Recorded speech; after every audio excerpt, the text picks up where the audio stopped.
The afternoon sun beat down mercilessly on Wilshire Boulevard, casting harsh shadows across the urban landscape where 15-year-old Marcus Reynolds had established his modest enterprise. The contrast between the gleaming glass facades of corporate buildings and his weathered cardboard box filled with candy bars seemed to embody the disparities of Los Angeles itself. Marcus had positioned himself strategically at this intersection for the past 3 months, learning the rhythms of the city and the subtle tells of potential customers. The October heat was unusually oppressive today, the kind that seemed to trap exhaust fumes and human frustration in equal measure. Marcus wiped sweat from his brow with the back of his hand, careful not to disturb the neatly arranged candy bars that represented far more than mere merchandise. Each $3 sale was another small step toward covering his mother's next chemotherapy treatment, a seemingly insurmountable financial mountain that he was determined to scale one candy bar at a time.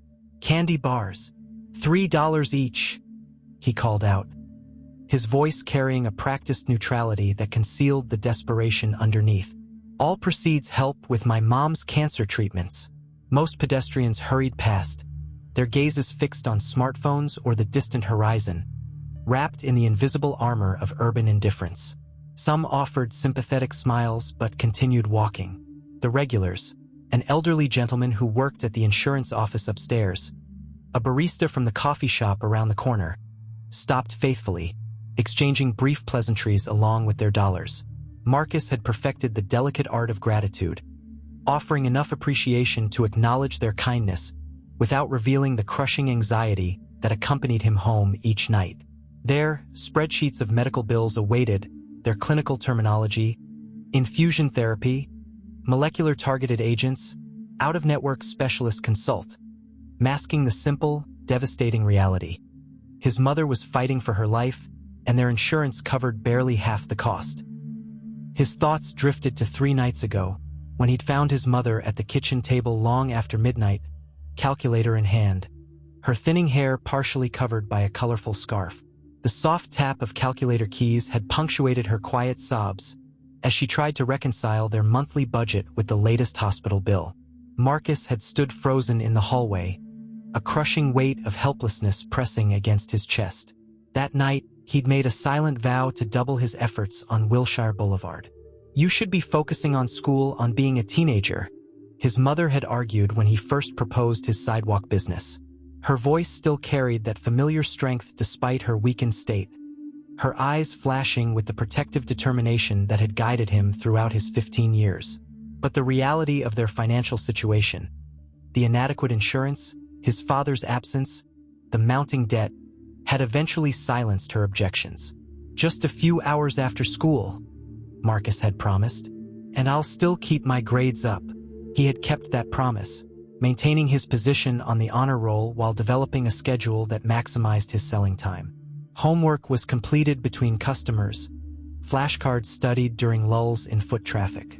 His teachers had noticed his fatigue but also his determination, making accommodations where they could without drawing unwanted attention from social services. As the afternoon wore on, Marcus checked his phone. 2 more hours before he would pack up and catch the bus home. Today had been particularly slow, yielding only 11 sales. The disappointment settled in his stomach as he calculated the meager contribution this would make toward Monday's treatment. He was just starting to consider extending his hours when a sleek black SUV with tinted windows pulled to the curb nearby. In this neighborhood, such vehicles usually signaled wealthy executives or perhaps lost tourists. Marcus straightened his posture slightly, mentally rehearsing his sales pitch. The perfection of ordinary moments, the adjustment of his collar, the rearrangement of candy bars, the calculation of remaining daylight, was suddenly interrupted by the opening of the vehicle's door and the emergence of a figure that caused several nearby pedestrians to slow their pace. The polished black door of the SUV swung open with deliberate smoothness, revealing a figure whose presence immediately altered the energy of the sidewalk. Denzel Washington emerged with the effortless grace that had defined his screen presence for decades, his casual designer attire somehow both understated and unmistakably expensive. He stood momentarily by the vehicle, engaged in conversation with someone still inside, seemingly unaware of the ripple effect his mere presence was creating among passers-by. Marcus felt a sudden, strange disconnection from reality, as if two separate worlds had unexpectedly collided. The man whose films had provided rare moments of escape during his mother's worst days, those precious movie nights when pain medication actually worked and they could pretend, for 2 hours, that their lives revolved around something other than treatment schedules, was standing mere feet away. That man understands dignity, his mother would often remark during their viewings. He never plays a character without it, no matter the circumstances. The actor finished his conversation and turned toward the building, his path taking him directly past Marcus's makeshift storefront. The teenager found himself caught in a moment of internal conflict, weighing respect for privacy against desperate necessity. The next treatment was scheduled for Monday, and they were still hundreds of dollars short. His mother had been sicker after the last session, the cumulative effects of chemotherapy manifesting in ways that terrified him more than he'd admitted to anyone. "Excuse me, sir," Marcus said, his voice emerging with unexpected steadiness. "Would you like to buy a candy bar? $3, and all proceeds go toward my mom's cancer treatments." Denzel Washington paused, his gaze shifting to assess the teenager with that focused intensity familiar to moviegoers worldwide, but infinitely more impactful in person. The bustling sidewalk seemed to quiet, as several onlookers recognized the actor and slowed their pace, their phones rising in anticipation of a moment worthy of social media immortalization. "What's your name, young man?" The actor's voice carried the same resonant quality it did on screen, but with a gentleness that caught Marcus off guard. "Marcus Reynolds, sir. And you're out here selling candy instead of being in school because—" There was no accusation in the question, merely a straightforward inquiry. "School ended at 3 o'clock, sir. I come here afterward," Marcus explained, standing slightly straighter. "My mom has stage 3 breast cancer, and our insurance doesn't cover all her treatments. I'm trying to help with the co-pays for her chemotherapy." Denzel nodded thoughtfully, his expression revealing nothing of his internal deliberations. "How much are you trying to raise?" Marcus hesitated, weighing honesty against the fear of appearing opportunistic. Around them, the small gathering of onlookers maintained a pretense of casual observation while straining to overhear the exchange. "Her next session is Monday. We're still short about $600. The actor's expression remained measured, neither dismissive nor immediately sympathetic, a practiced neutrality that Marcus recognized from his own interactions with customers. It was the look of someone assessing the authenticity of a situation before committing to engagement. "Let me see what you're selling," Denzel said, approaching the cardboard display with the same focused attention he might give to a film script or director's note. As he surveyed the modest selection of candy bars, a few bystanders began whispering among themselves, the distinctive sound of smartphone camera shutters creating a subtle backdrop to the moment. Marcus became acutely aware of the public nature of their interaction, of how this chance encounter was rapidly transforming into something observed and documented by multiple perspectives. "I'll take this one," Denzel said, selecting a chocolate bar and reaching for his wallet. The deliberate ordinariness of the gesture, a simple commercial exchange rather than an immediate dramatic intervention, seemed to contain its own kind of respect. The small crowd that had gathered maintained a respectful distance, creating a strange public intimacy around what might have otherwise been a fleeting interaction between strangers. Denzel Washington seemed keenly aware of this dynamic, his posture and expression revealing a careful consideration of the moment's broader implications. He had navigated decades in the public eye, understanding that actions performed before an audience carry meanings beyond their immediate intent. "Tell me about your mother," he said, leaning slightly against the nearby building after purchasing his candy bar, creating a pocket of relative privacy despite the attentive onlookers. The question was delivered with genuine interest rather than performative sympathy. Marcus spoke with measured candor, describing his mother's diagnosis 8 months prior, her determination to continue working as a nurse's aide until the treatments left her too weak, and their struggle to maintain normalcy in the face of mounting medical debt. He mentioned how she still insisted on helping with dinner when she could stand long enough, how she tracked his homework assignments even on her worst days, how she apologized for the financial burden her illness had created, apologies that wounded him more deeply than any financial hardship. "She still helps me with homework when she's feeling up to it," Marcus explained, a slight smile softening his features. Says education is our family's legacy even if money isn't. The actor listened with genuine attention, occasionally asking questions that revealed his own knowledge of cancer's impact on families. When Marcus mentioned Cedars-Sinai Medical Center, where his mother received treatment, Denzel nodded with recognition. I visited their pediatric ward, he commented. Good people working there. Their conversation continued for nearly 15 minutes, evolving from Marcus's immediate circumstances to his aspirations, his interest in engineering, his part-time coding classes at the community center, his hope to earn a scholarship to UCLA. Throughout this exchange, the onlookers' phones continued recording, some live streaming the interaction to social media platforms where viewership numbers quickly climbed. What happened next would be recounted from multiple angles across various platforms within the hour. Denzel Washington reached for his wallet again and extracted several bills, placing them in Marcus's cash box rather than his hand. A subtle preservation of the teenager's dignity that did not escape the notice of more perceptive observers. This should cover your mother's next few sessions, he said quietly, though several nearby phones captured his words regardless. But I'd like to do something more substantial. He took out his phone and requested Marcus's contact information, explaining that his foundation had programs specifically designed to assist families facing medical crises. The actor then posed for a photo with Marcus.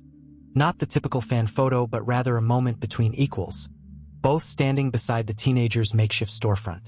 Keep selling your candy, Denzel advised as he prepared to leave. The work ethic you're showing right now, that's something no one can ever take from you. But check your email tonight. My assistant will be in touch about the foundation's support. As the actor departed, entering the building he had originally intended to visit, the gathering crowd dispersed, many approaching Marcus to purchase candy bars of their own, some offering additional donations. The teenager maintained his composure, thanking each customer with the same respectful attention he had shown throughout the afternoon, even as his phone began buzzing with notifications from classmates who had already seen footage of the encounter online. The remaining hours of his usual selling time passed in a blur of increased sales and curious newcomers, some openly admitting they had seen posts about the encounter and wanted to contribute. By the time Marcus packed up his now empty box, the sun was setting over Wilshire Boulevard, casting long shadows that seemed somehow less threatening than they had just hours before. On the bus ride home, he tried to process the afternoon's events, watching as the video of his conversation with Denzel began accumulating thousands of views and comments. The sensation was disorienting. His private struggle suddenly transformed into public narrative, his mother's illness and their financial hardship now visible to strangers across the country. Yet alongside this discomfort came a warming realization.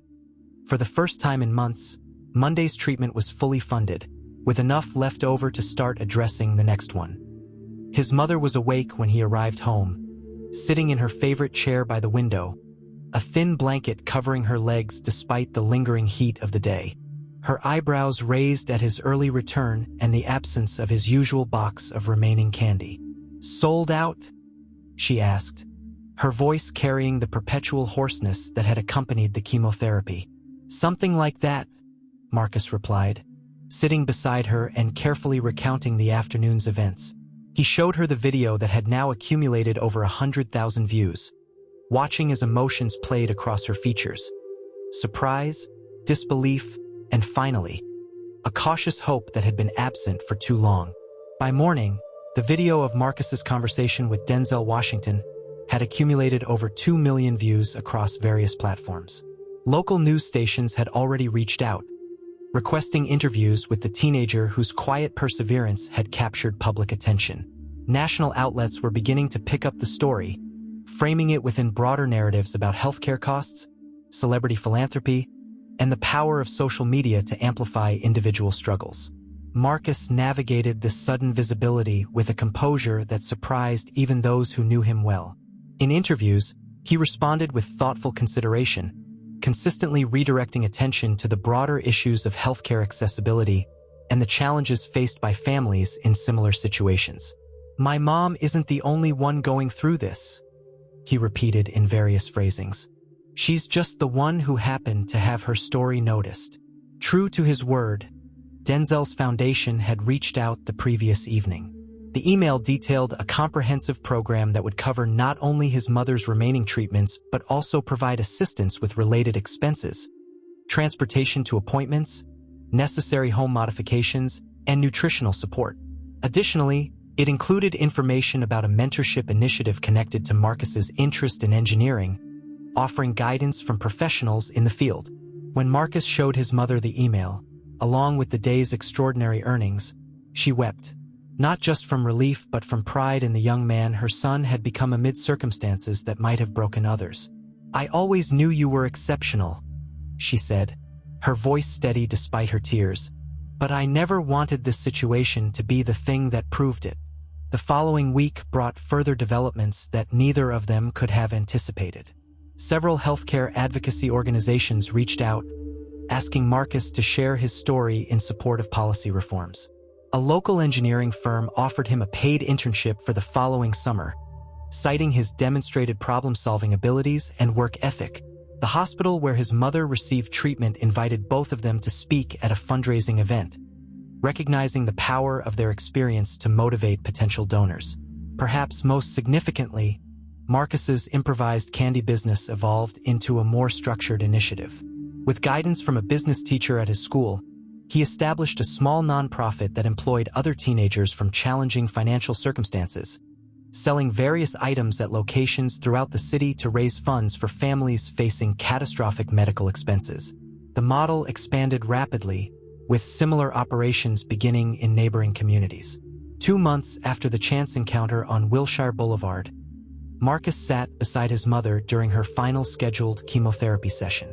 Her prognosis had improved significantly, and the financial burden that had once seemed insurmountable had been lifted through a combination of the foundation's support and the community response to their story. The treatment room was quiet except for the steady hum of medical equipment and occasional conversation between nurses. His mother's hand, still bearing the marks of previous 4 placements, rested on the chair's armrest, her wedding ring now loose on her thinned finger. "You know what I keep thinking about?" she asked, her voice stronger than it had been in months. "What's that? How many different ways this could have gone. If you'd been on a different street corner. If he'd gone to a different building that day. If you hadn't found the courage to speak up." Marcus considered this, recognizing the intricate interplay of chance and choice that had altered their trajectory. "I think people want to help," he said finally. "Sometimes they just need to see a situation clearly enough to understand how they can make a difference." His mother reached for his hand, her eyes reflecting both wisdom and wonder. "That's a powerful thing to understand at 15. Marcus nodded, glancing at his phone where a message had just arrived from the foundation, confirming his participation in an upcoming panel discussion on healthcare accessibility.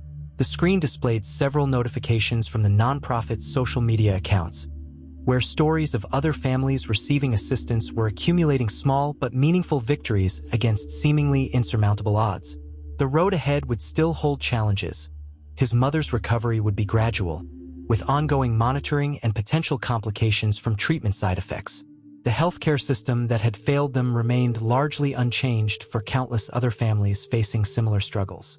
Yet the isolation that had defined their experience had been replaced by a network of support that extended far beyond a chance encounter with a celebrity. What remained with him most powerfully was not the material assistance, welcome though it was, but rather the moment when Denzel Washington had truly seen him, not as an object of pity or a photo opportunity, but as a young man confronting difficult circumstances with determination and grace. That recognition of his humanity, more than any financial contribution, had affirmed something essential about his place in the world and his capacity to navigate its complexities. As the medical facility bustled around them, Marcus began sketching ideas for the upcoming panel in his notebook, his mother offering occasional suggestions. Their conversation flowed with a lightness that had been absent for months. Not because their challenges had magically disappeared, but because they no longer faced them alone. The afternoon light filtered through the hospital windows, casting gentle patterns across the treatment room floor. Outside, the city continued its relentless pace, thousands of personal struggles unfolding on corners, much like the one where Marcus had stood with his cardboard box. Some would find resolution, others would not. But in this moment, in this room, a mother and son had found something precious amid their hardship. Not just financial relief or public recognition, but a renewed faith in the capacity of human connection to transform even the most difficult circumstances. "I think I might want to study public health policy," Marcus said suddenly, the idea crystallizing as he spoke it aloud. "Along with engineering, maybe find ways to design better systems." His mother smiled, the expression reaching her eyes in a way he had missed for too long. "I think that sounds exactly right." Around them, the machinery continued its steady work, methodically delivering medication designed to save his mother's life. Beyond the walls, a story that had begun with a chance encounter continued to ripple outward, touching lives neither of them would ever meet. And in this quiet moment between treatments, between public appearances and foundation meetings, between past struggle and future uncertainty, they found themselves exactly where they needed to be, together, facing forward, holding on to the unexpected gift of possibility that had appeared on an ordinary afternoon on Wilshire Boulevard.